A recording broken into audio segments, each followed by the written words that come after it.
我要再次介绍一下这本书和这两位先生，因为可能我们在座的老师们都很熟悉这两个名字，可是现在有很多年轻人，20多岁、30多岁年轻人，可能他们从文字上也好，从生活经验，甚至在中国的公共阅读里面，可能没有机会接触这两位先生，所以我快速的念一下。其实是许良英是科学史家，是曾经任中国科学院自然科学史研究员，是中国的民主思想家和社会活动家。但许良英其实自己是一个物理学家，可是他最重要的这个学术价值是出版了爱因斯坦文集。最重要的是爱因斯坦文集它不仅仅是一本科学史，也是在80年代的这个整个全民的民主和科学启蒙的过程中一个全民阅读的开始。另外一位先生是李慎之，是原来中国社会科学院的副院长，也是美国研究所的创所所长，曾经被誉为是20世纪中国自由主义的领军人物。很多人都是在李慎之的20世纪初的那个风雨仓皇50年那篇文章之后认识到李慎之先生的。但是其实在学术界他过去20多年还一直有人在大量的写文章在纪念他。那这本书呢，它的一个有趣的点是，也是我为什么我觉得今天这个直播很重要的一点呢，是这两位先生他们都曾经先后被打为中国的所谓的右派，但是他们都经过自我启蒙，又先后成为非常坚定的自由主义者。关键是这两位先生在1998年的2月从来没有谋面的两个人因为李慎之写信向许良英请教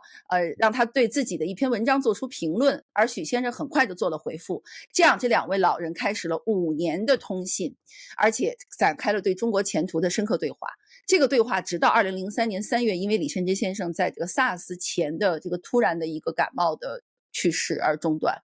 所以这本书的价值就像刚才徐老师说的，它是20世纪末中国知识分子的一个心路历程的一个流动的记录。他5年在文字里两个老师在交流，两个老人最重要的是他们都是一字一句的在写，一封信寄出去，时光过得很慢，信回来的也很慢。但是这样一个执笔的交流在今天就让人非常的感动。我看许成刚老师一直在甜蜜的笑。所以您是让您先介绍一下吧，就是关于这本书信集的出版，您的作为个人，作为儿子对这本书的一个评价，或者对这个话题的一个评价。当然更重要的也是您怎么看这两位老人，您父辈的这两位先生他们当年的讨论，在今天我们为什么要在这儿这样一种大师云集的情况下，我们今天讨论，您希望能进入什么一个样的讨论，或者您跟您现在的这些朋友在交流起当年的这两位老人的这种对话的时候，您觉得最需要聊的是什么？对，我想可能这个因为很多的年轻的可能的读者大概不太熟悉就是许良英是谁，所以我先非常概要的介绍一下，就是刚才你已经介绍了一点点，我就稍微概要的介绍一下许良英是谁。然后呢，我就把这个我读他们的通信集，我从里边摘一点点内容，这个就是把我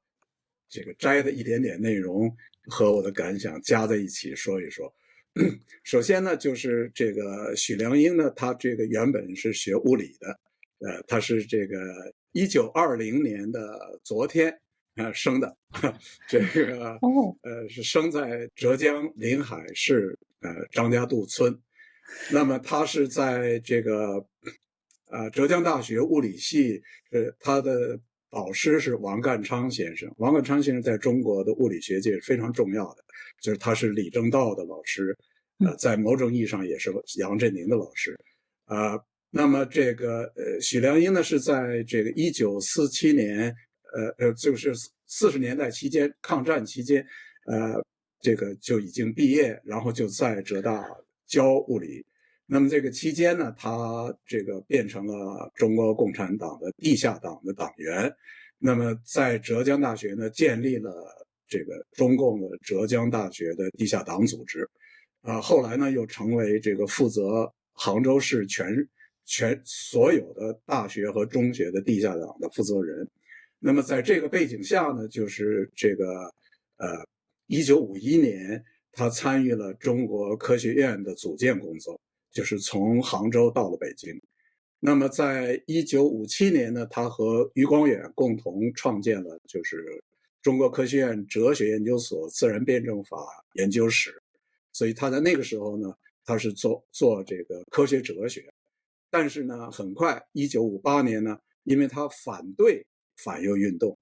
他反对反右运动呢，原因是因为他作为这个科学的学者，同时又是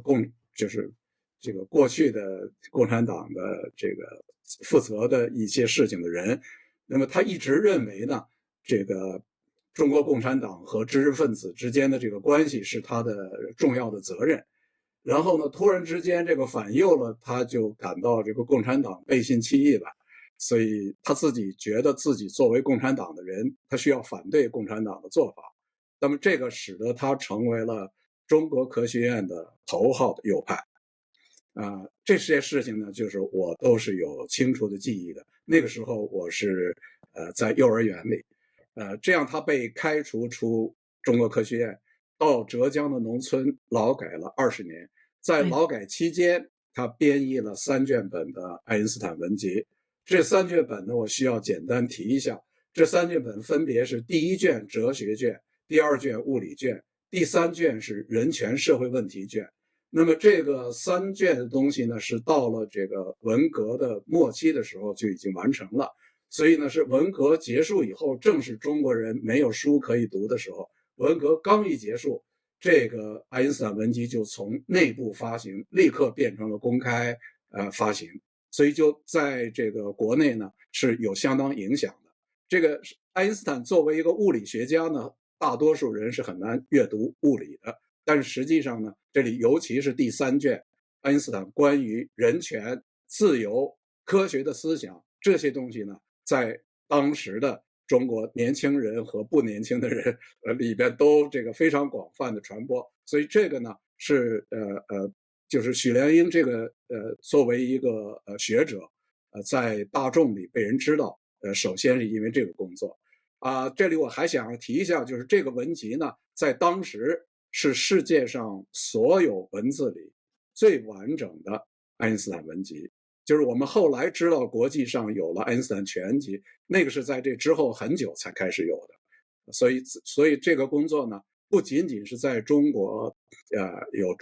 重要性，在国际间研究爱因斯坦的也有重要性。那么他在1978年获得平反，回到了中国科学院。那么他就到了自然科学史研究所。那在那个研究所呢，他主持编写的《20世纪科学技术简史》。这本书呢，其实它有很多的关于科学对社会的影响的想法，是在这里书里边表达的。这个书获得中国科学院自然科学2等奖。那么，在1986年，他和方励之、刘彬彦共同的试图发起一个纪念反右运动30周年的学术讨论会，但是很不幸呢，这个会在第2年成为了导致胡耀邦下台等等一系列的这个整肃这个运动的一个诱因。那么在1989年2月，他发起了一个保护人权、释放政治犯的公开信。这份公开信呢，有42名著名的科学家和作家联署。就是科学家呢，如果人们认为这个院士是著名科学家，那么这里是很多的都是院士。那么这年的年初呢，他还在北大的草地沙龙，这个对北大的学生发表了关于民主的演讲。这个呢，使得6·4镇压这个之后呢，他被官方定为天安门事件的黑手。那么在1992年呢，他这个发表了这个一篇没有政治民主，改革不能成功的一篇著名的文章。这个我要强调，1992年什么时间？就是邓小平南巡的时候。这个时候呢，人们都在讲这个经济改革，但是呢，他是在泼冷水。他就说，你的经济改革没有政治民主是不能成功的。那么1995年呢，他发起了一封重要的公开信，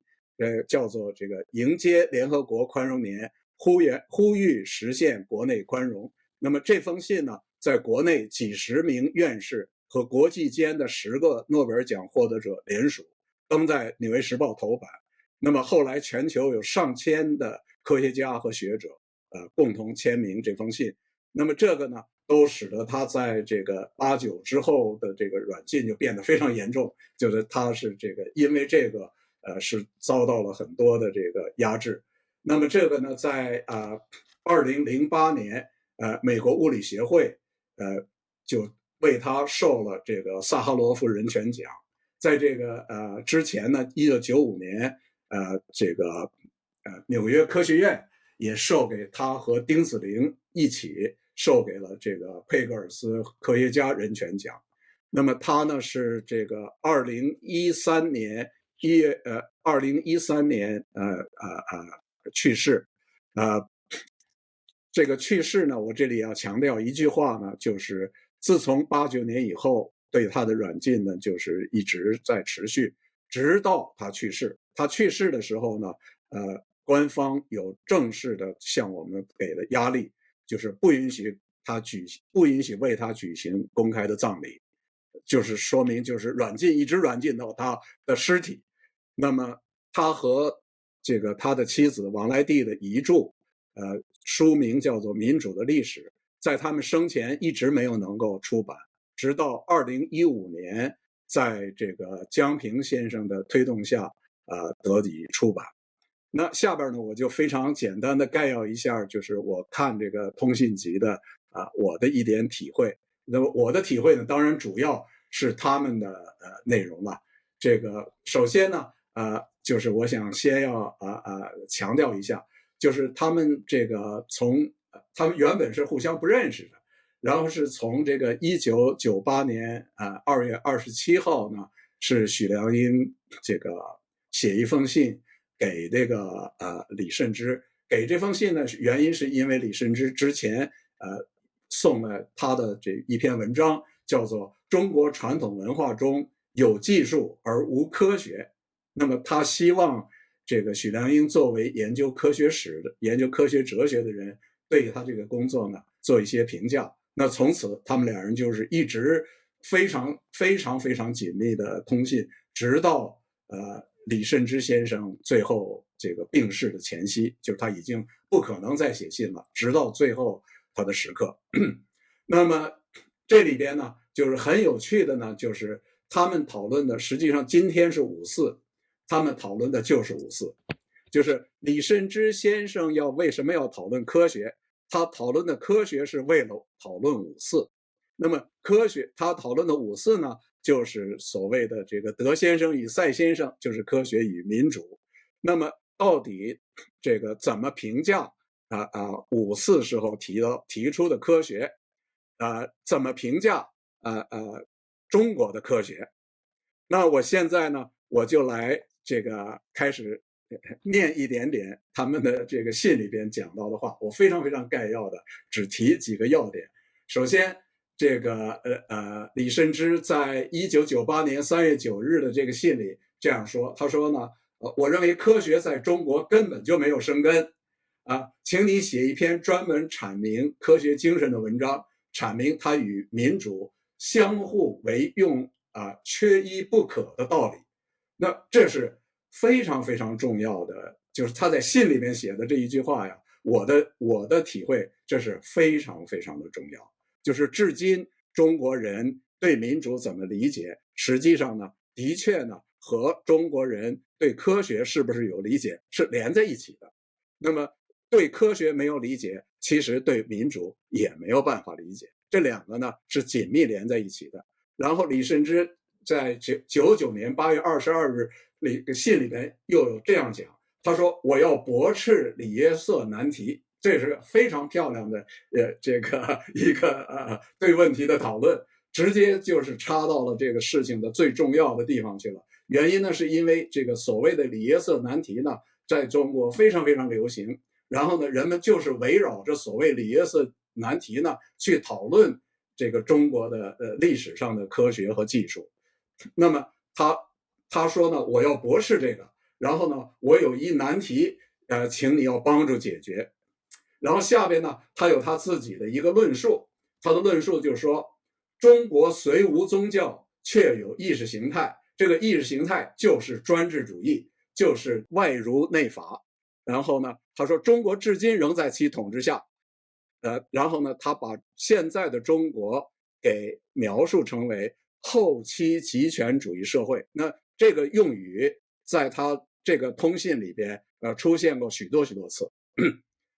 然后在同样的这一封信里，他还有这样一句话，他说他认为在中国和平进化的可能性几乎没有。这是他的信。然后呢，关于这个命题，那么许良英的这个信里边是这样讨论。许良英呢，首先呢就是说你这个既然要跟我讨论里耶色的这个伪难题，这个实际上呢，我从小就熟悉这个从小这个我父亲就是不断的告诉我，里耶色难题是个伪难题，这个难题根本原来不存在。那么为什么不存在？那么他在信里边呢就这样说了，他说我现在呢，我把陈立先生1944年发表的论文借给你。陈立先生1944年的论文的题目叫《我国科学不发达原因之心理分析》。那么这个文章呢，已经讨论了为什么中国的科学没有发展。这所谓的里耶色难题，说的就是为什么中国没有科学。但是这个许良英的信里这样说，他说此文发表时，里耶色刚刚开始接触中国古代史的门。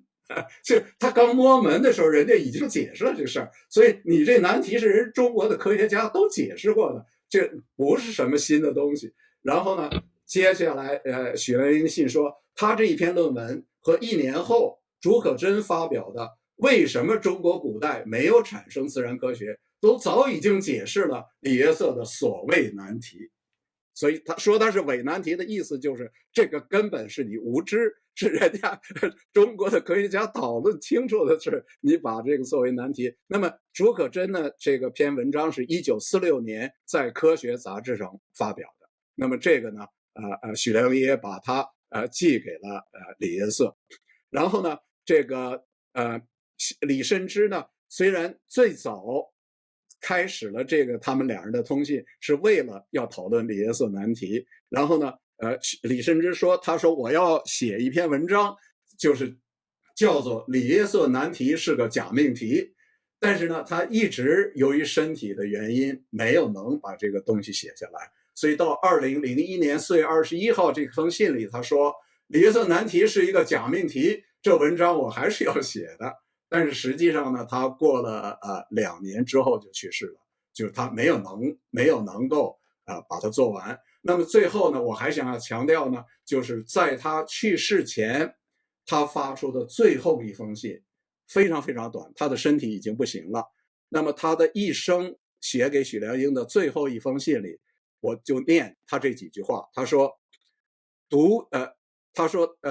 这个呢，他读了这个科技导报里边刊载了一篇文章，叫做《爱因斯坦：自由人为自由上帝效劳》。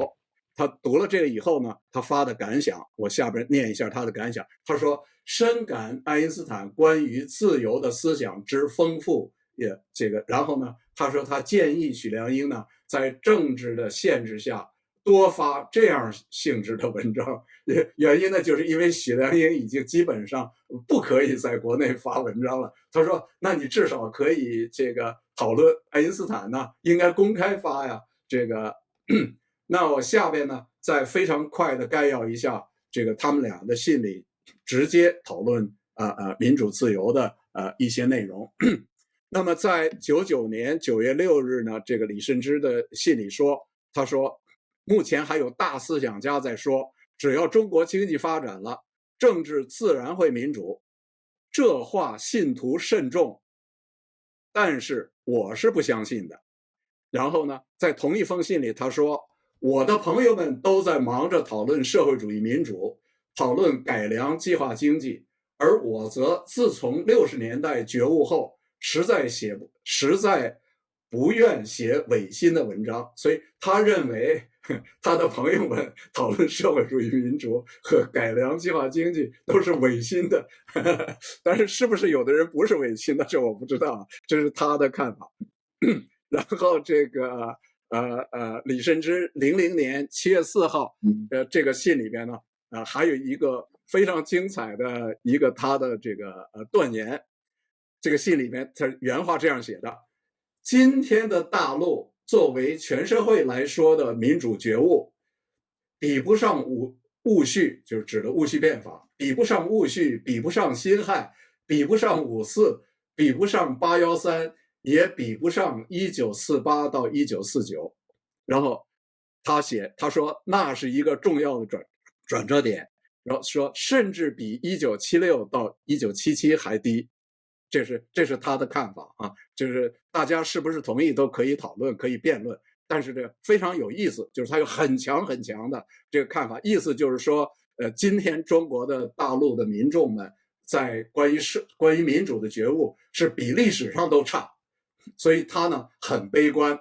那么他下边同一封信里还有这样说，他说现在的绝大多数中国人大概都像胡适所说，不觉不自由，也就自由了。这个说的很重啊，这实际上就是他前面讲的那些个道理。然后他说，我很佩服你的乐观情绪，指的是许良英。他说有你这样觉悟的80老人，我还没见到第二个。他指的就是他还很乐观，就是你又信民主还乐观。他说这我没见过。他说我都悲观透顶了啊。然后呢，许良英回他，我念这个信里边的原话，他的信里的原话，他这样说：1976年的天安门事件和1989年的学生运动，使我更深信人同此心，心同此理，人心不可侮。我的乐观情绪的主要根据也就在此，只要人们有机会了解真相，任何行使欺骗和蒙蔽伎俩的，必将自食其果。那么他就解释了，他说他为什么乐观。那么许良英的信里还说，所谓启蒙，首先应起知识分子自己的蒙。然后李慎之在00年7月22号的信里，他这样说：我和你的看法几乎完全是相同的，但是还是要跟你争论啊。他争论是说，